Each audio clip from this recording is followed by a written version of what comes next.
Hello, listeners, both new and old. It is I, Mr. Staleman, the deadbeat DJ, streaming my thoughts on these airwaves for anyone willing to watch and listen. Before I continue, I'd like to thank all of the listeners like you that keep tuning in and hope that you will consider throwing your support our way by liking and commenting on our programs and subscribing for more stuff on the way. Today's program is a simple spotlight on a game that's lacked a lot of press recently and really does deserve your time. I understand that the gaming landscape is stacked at the moment, but you really won't want to miss on this hidden gem. Don't touch that dial, listener. The program is about to begin. In our spotlight today is Eyes in the Dark, a platforming roguelite, their pun not mine, focusing on one Victoria Bloom as she explores her decrepit family estate with a flashlight as her weapon on a mission to rescue her grandfather from an eldritch darkness. I'm getting this out of the way right now. The aesthetics of this game are incredibly delightful.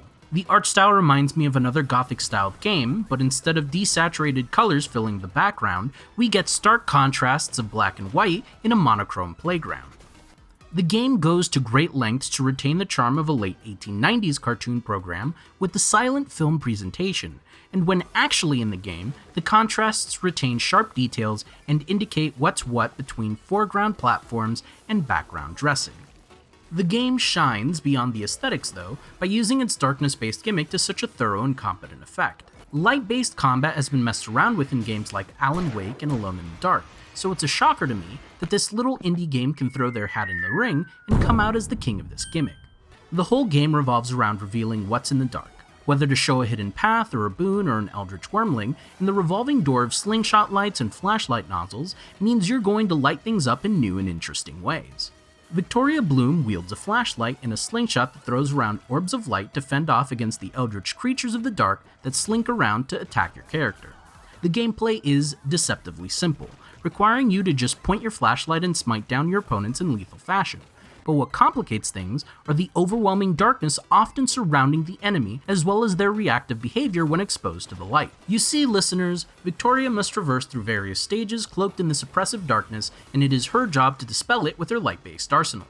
So you're sweeping your flashlight around to dispel the fog of war, or throwing out a flare in the dark to assess whether a path is safe to traverse. I absolutely love this core element for the game. This is a wonderful mingling of a combat mechanic and a world exploration element, because now you're dispelling the darkness from every nook and cranny to uncover hidden chests and healing cookies for your travels, with the equipment you wield changing how effectively you handle the darkness and the monsters therein. And I've got a note here, the decision-making players have to make when chucking their flares around, because they're potent sources of damage when confronting bosses, while being great utility for exposing long, dark corridors. They recharge while you smite enemies with your flashlight, so the issue is more about how quickly do you want to grind down a boss or enemy over keeping flares around for traversal. Oftentimes, I'd chuck these flares as soon as they're up and pay the price for my reckless behavior by lacking the tools necessary to reveal darkness from far away upon exploring the start of a new zone. Pulling back from the on-the-ground combat details, I must acknowledge this game does a fantastic job of onboarding their players. The game begins requiring the player to clear 3 zones, the death of a boss in the zone being the clear condition. Once you've completed this first goal, a cute story sequence will occur and you're brought back to your hub world, where the game will ask more of you in clearing 6 zones without dying of fright. And after those 6 zones are completed, your ultimate task is to clear 9 zones in one long dungeon run to secure the safety of your kidnapped grandfather. This onboarding curve is supplemented with the game's meta progression elements, meaning each run opens up options for you to contend with the game's challenges. I say opening up options over making the game easier because the leftmost progression system that manages your character loadout is just that, a tailoring of your starting equipment before delving into darkness. The game requires you to be skilled enough to make the most of these advantages without spoon-feeding players an easy victory.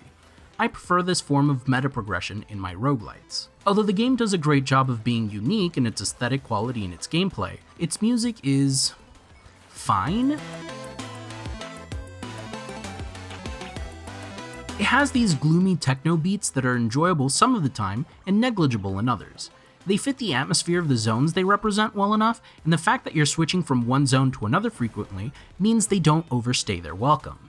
I can understand that the game might be mirroring these classical overtones with techno beats in a similar context to the technological marvels found in this certainly antiquated time, but it feels like I'm in a spooky arcade rather than a haunted house.